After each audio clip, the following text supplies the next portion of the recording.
Perjalanan pergi ke Kanawit. Bismillahirrahmanirrahim. Bismillahirrahmanirrahim.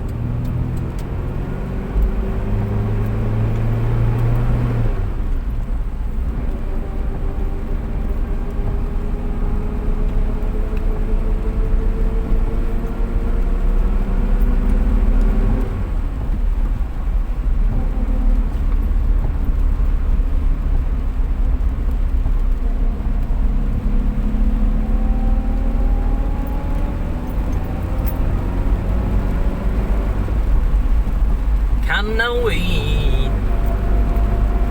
Assalamualaikum warahmatullahi wabarakatuh. Selamat pagi semua. So kita akan pergi ke Kanawit. Kita akan menuju ke Kanawit. Okey. Dengan menggunakan jalan Kota Road. Okey, jalan pesisir sungai. Jadi inilah jalan dia. Buat tatapan rakan-rakan, okey, rakan-rakan dan juga mungkin sahabat-sahabat yang berasal daripada Sarawak yang merindui, yang mungkin ada yang berasal daripada Kanawit. Okey, itu dia Kanawit. Okey, orang putih panggil tak boleh tunggu, cannot wait. Okay, cannot wait, cannot wait. Itulah cerita dia kan. Okay, kita sedang menuju ke Kanawit. Okay, inilah jalan dia. Jalan boleh kata jalan lama lah. Sekarang masa saya menunjukkan 6.40 pagi. Okay, 6.40 pagi. Saya dah bergerak daripada rumah tadi 9.6. Singgah dulu sebentar di tempat kerja. Sekarang sedang menuju ke destinasi bertugas pada pagi ini. Okey, di Kanawit. Cannot wait. Macam itulah cerita dia kan. Jadi dalam perjalanan ini, dalam keadaan pagi ini hujan renyai-renyai. Alhamdulillah, hujan rahmat. Okey, hujan rahmat penuh nikmat. Syukur pada Ilahi.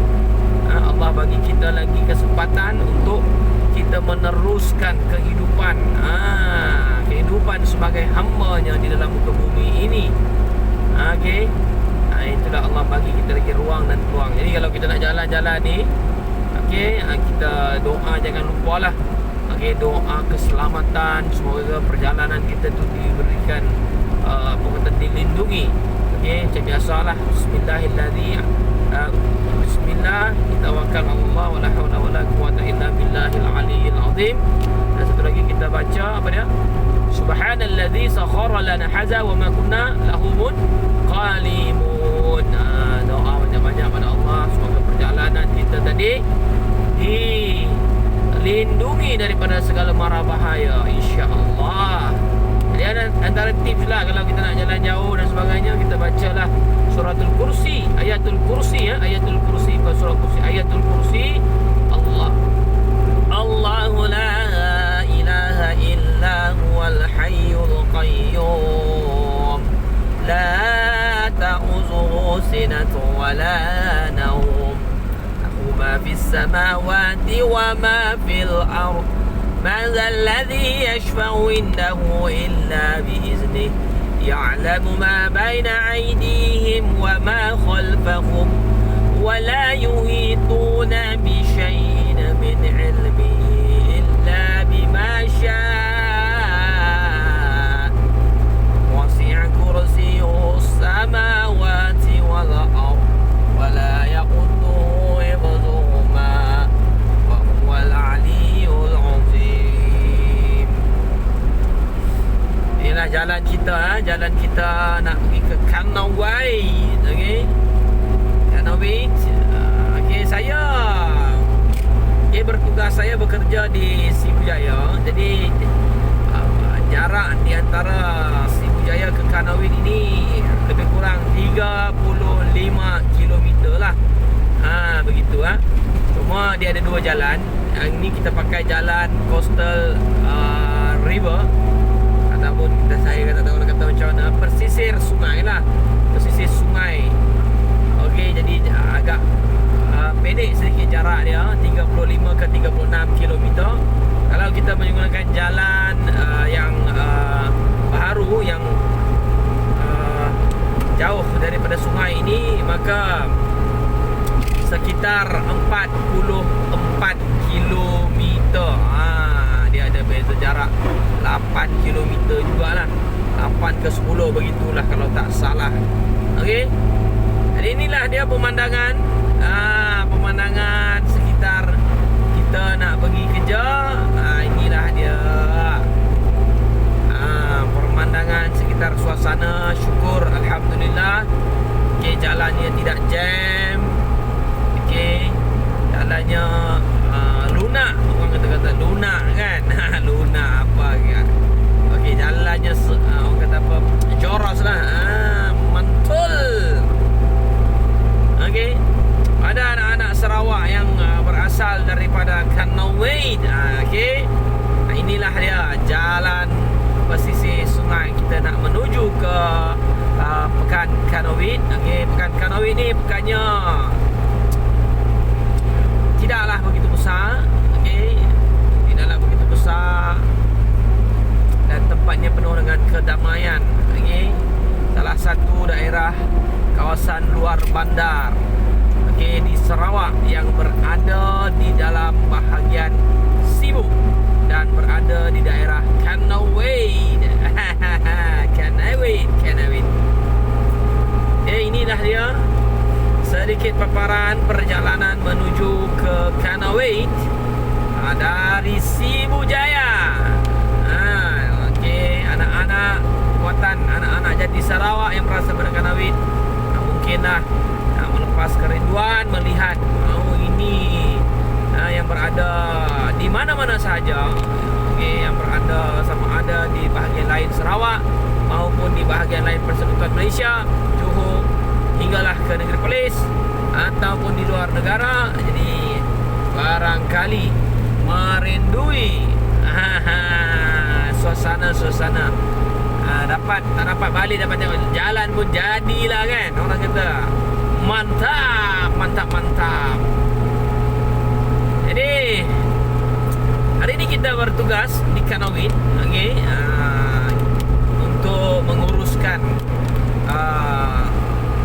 kerja yang sangat penting untuk anak bangsa. Jadi saya awal-awal pagi bergerak ke Kanawit ini. Suasananya indah, dan kalau awak lihat masih banyak lagi flora-flora yang ada di sini dan kita haraplah keadaan ini dapat dikekalkan. Tumbuh-tumbuhan yang penuh, yang banyak ini. Okey, ini adalah sekolah SJK Cimong. SJK Cimong. Okey, banyak sekolah di kawasan Sarawak ini yang dikategorikan sebagai SKM, sekolah kurang murid. Sebabnya ialah kawasan Sarawak ini sangat besar, jadi banyak sekolah-sekolah di Sarawak ini yang SKM lah statusnya, sekolah kekurangan murid. Tapi seronok lah bagi guru-guru yang mengajar di Sarawak, terutama di sekolah rendah yang SKM ini, kerana pelajarnya tidak ramai. Kadang-kadang satu sekolah itu ada dalam 30, 40, 80 lah, 100 macam tu lah, satu lebih, satu tingkatan, kadang-kadang satu tingkatan lah, satu darjah tu satu kelas saja. Maksud dia satu kelas, darjah 1 satu kelas, darjah 2 satu kelas, darjah 3 satu kelas, darjah 4 satu kelas, sampailah darjah yang terakhir lah, darjah 6 kan. Jadi menarik. Okey, ramai kawan-kawan yang saya kenal ustaznya mengajar di SK ni. Mereka, pelajar mereka daripada darjah 1 sampai darjah 6 tu tak sampai 8 orang. Itu cerita dia lah. Seronok, senang nak mengajar, tapi peratusan kegagalan kalau gagal tu tinggi. Namun begitu, itulah dia suka duka. Okey, pahit manis mengajar di negeri-negeri, di sekolah-sekolah di negeri Sarawak ini, di sekolah-sekolah rendah itulah. Okey, jadi ni dia, kita sebenarnya nak menuju ke Kanawit. Ini pun sebenarnya dah masuklah dalam daerah Kanawit sebenarnya. Okey, jadi perubahan sedikit pada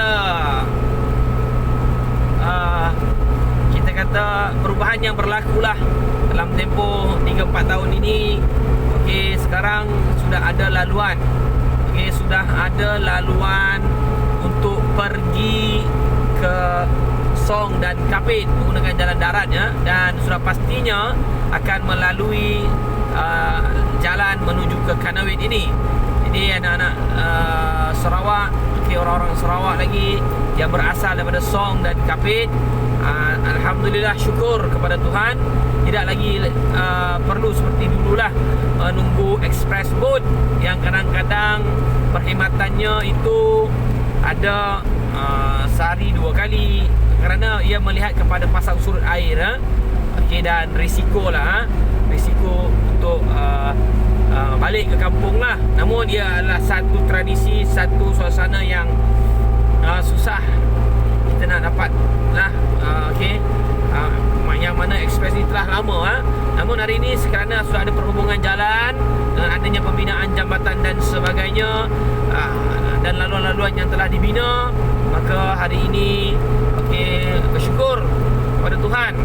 Sudah lagi maknanya ada pilihan pengangkutan lain selain daripada express boat untuk balik ke Song dan Kapit. Untuk mereka-mereka yang berasal daripada kedua daerah ini. Jadi sangat menarik. Banyak juga masalah, isu-isu dapat diselesaikanlah dengan adanya jalinan jalan raya yang dapat menghubungkan penduduk-penduduk di Kapit dan Song ini. Kerana banyaklah kita dengar kan, kadang-kadang berlakunya kecemasan, berlakunya kematian dan sebagainya. Jadi sekiranya berlaku pada malam hari, maka keluarga yang berada sama ada di luar ataupun di Kapit, mereka sukar untuk mengakses. Perlu tunggu sehinggalah siang hari barulah mereka dapat melawat. Kerana lihat pada bot lah. Bukan bot lah, kita lihat pada feri yang disediakan dan juga lihat pada keadaan pasang surut air sungai dan juga cuaca lah. Jadi satu cabaran, namun dia adalah satu pengalaman yang menarik. Pengalaman yang menarik untuk dilalui lah. Namun hari ini dia sudah berlaku satu perubahan yang mana tidak perlu lagi lah, maksudnya bukan tak perlu, mungkin ada segelintir yang nak menikmati suasana dulu-dulu mereka nak naik feri. Yes, masih ada lagi feri, masih perkhidmatan feri masih lagi berjalan. Namun hari ini sudah ada pilihan jalan raya. Kalau orang yang mungkin nak merasai suasana feri, maka pilih feri. Nak naik bas pun bas sudah ada, nak naik kenderaan persendirian pun itu terserah kepada masing-masing lah. Jadi ini adalah satu perubahan yang baik. Satu perubahan yang baik juga. Dan bila kita berkata tentang jalinan jalan raya ini, maka suka juga saya kaitkan dengan apa yang berlaku di arus perdana pada hari ini, iaitu tentang kita punya bekas Perdana Menteri lah, Datuk Najib Tun Razak itu. Kita tidak saya tidak ikut campur dari segi perundangan, kerana kita kena akurlah pada perundangan negara kita. Namun begitu, sebagai manusia, kita tetap tidak boleh menafikan kebaikan orang yang kebaikan yang mereka telah lakukan untuk kita. Jadi sehubungan dengan isu pembinaan infrastruktur jalan raya di Sarawak ini, sebenarnya ini banyak tindakan dan peranan yang dimainkan oleh oleh bekas Perdana Menteri kita, Datuk Najib Tun Razak lah. Yang banyak memberikan yang kita kata melaksanakan program-program pembangunan di Sarawak ini. Dan ini sejujurnya juga diakui lah oleh orang-orang Sarawak itu sendiri. Jika dilihat kepada keseluruhan 8 Perdana Menteri yang ada, nampaknya Datuk Najib lah lah yang paling banyak memberikan kelulusan untuk melaksanakan pembangunan di Sarawak ini, dan saya sangat bersetuju lah. Banyak perkara perlu dilakukan untuk membangunkan negeri Sarawak ini, terutamanya dari segi infrastruktur dan kemudahan asas. Jalan raya paling penting lah, kerana ia menghubungkan daripada pelbagai tempat, di samping memberikan kesan kepada pembangunan ekonomi dan sosial, terutamanya di kawasan-kawasan pedalaman dan kawasan-kawasan luar bandar. Dan selain daripada pembinaan jalan raya, juga bagi pandangan saya yang penting adalah akses kepada telekomunikasi. Dan hari ini syukur kepada Tuhan, walaupun kita tidak katalah 100%, namun di Sarawak pada masa sekarang kita boleh kata akses kepada internet agak baik juga, walaupun kita tetap juga katakan ada beberapa kawasan yang masih aksesnya masih lemah dan teruk. Namun kita ada Ketua Menteri Datuk Abang Zohari, Tun Haji Openg, Ketua Menteri Sarawak, yang begitu komited untuk memajukan apa dia? Memajukan yang kita katakan sebagai memajukan yang kita kata pendigitalan. Pendigitalan. Ini yang kita suka dengar. Pada zaman sekarang ini amat penting untuk setiap orang memahami pendigitalan ini, yang mana kita tidak boleh untuk kita tidak belajar. Kerana kita kalau masih lagi mengamalkan cara lama dalam apa jua bidang ekonomi dan sebagainya, maka kita akan ketinggalan lah. Orang telah berlari, kita masih lagi merangkak. Jadi ini kita kena ubah. Namun dalam keadaan Sarawak pada hari ini, saya rasa sangat baiklah pembangunannya, dan saya harap ini dapat berterusan dan Sarawak dapat maju dan berkembang dengan baik. Sama bergerak sebagaimana bergeraknya kawasan-kawasan di Semenanjung. Agak sedih sebenarnya kalau kita lihat Sarawak dalam keadaan ialah kita sudah berapa tahun merdeka dan Malaysia telah berapa lama telah terbentuk, maka kita tak nak ada sifat ketidakadilan dan berat sebelah. Mestilah kita kena adil dan saksama dari segi pengagihan kekayaan. Apatah lagi Sarawak ini adalah negeri yang paling besar di Malaysia, yang banyak menyumbang kepada penghasilan dari sudut komoditi lah. Jadi wajar Sarawak ini dimajukan. Bukan saja wajar, ialah satu kewajipan lah untuk ianya dimajukan dan memberi peluang kepada anak-anak Sarawak dan orang Sarawak ini untuk mengecapi kemakmuran ekonomi. Sebab kita sedar Malaysia ni, kita sebenarnya sangat penuh dengan sumber-sumber mentah. Jadi saya faham lah kenapa kadang-kadang orang Sarawak marah, kerana pengagihan itu yang tidak adil pada sudut pandangan mereka. Dan saya sejujurnya juga melihat perkara inilah, kerana saya bertugas di sini, saya merasai suasana di sini. Memang sejujurnya saya pun mengakui itu. Sebelum ini juga saya bertugas di Sabah. Saya dapat lihat kedua-dua negeri ini banyak yang perlu dilakukan lah. Maka nasihat saya kepada anak-anak watan Sarawak, bangkitlah, bangunlah menjadi orang yang hebat, menjadi pemimpin yang berwibawa, pemimpin yang cakna bagi negeri Sarawak tercinta ini. Perjuangkan tanah air ini, tanah tercinta, tanah Sarawak ini. Majukan daripada, dan tuntutlah daripada pemimpin-pemimpin yang rakus, yang tidak melihat Sarawak ini. Jadi saya sering kali mengingatkan kepada orang-orang muda, kamu kena jadi orang hebat. Ini kita sudah sampai di sub bahagian Pasar Kanawit. Saya nak menuju ke SMK Kanawit, mana saya hari ini bertugas. Jadi itulah sebagaimana yang saya sebut tadi, bangun mantapkan jati diri, perjuangkan. Okey, itu adalah pejabat residen Kanawit. Kemudian adalah hospital Kanawit.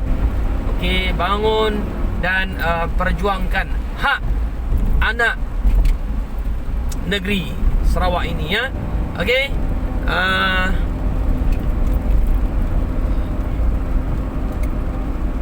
Kita Malaysia sebenarnya ini bulan 8 kan, bulan-bulan kemerdekaan ini. Jadi kita kena ada rasa patriotik dalam dirinya. Okey, banyak anak-anak Sarawak jadi orang yang hebat, banggakan negeri ini.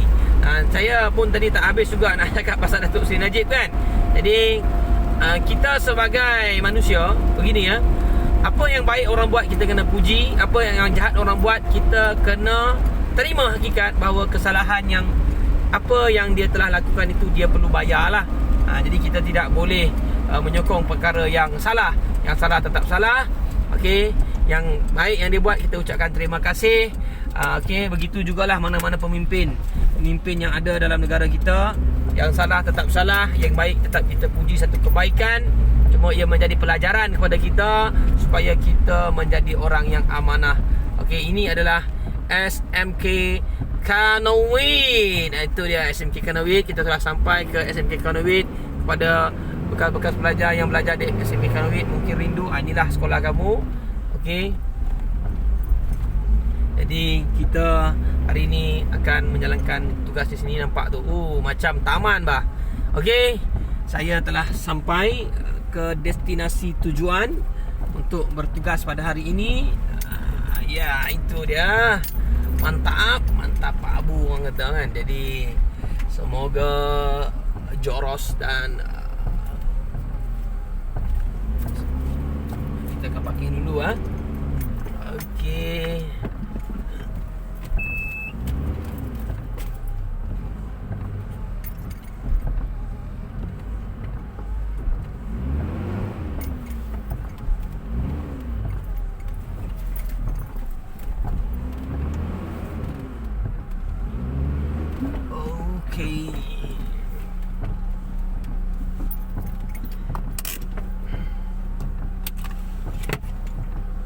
Okey, kita dah sampai ke destinasi tujuan kita. Okey, itu saja sedikit perkongsian perjalanan saya nak ke SMK Kanawit, ke bukan Kanawit ni sikit. Okey, saja perkongsian lah. Rakamkan suasana awal-awal pagi, bagaimana feelingnya. Okey, jom kita tengok sedikit. Inilah dia. Okey, kita zoom sikit. Welcome to SMK Kanawit. Terbaik punya. Itu saja daripada saya. Kita jumpa lagi lah. Mantap.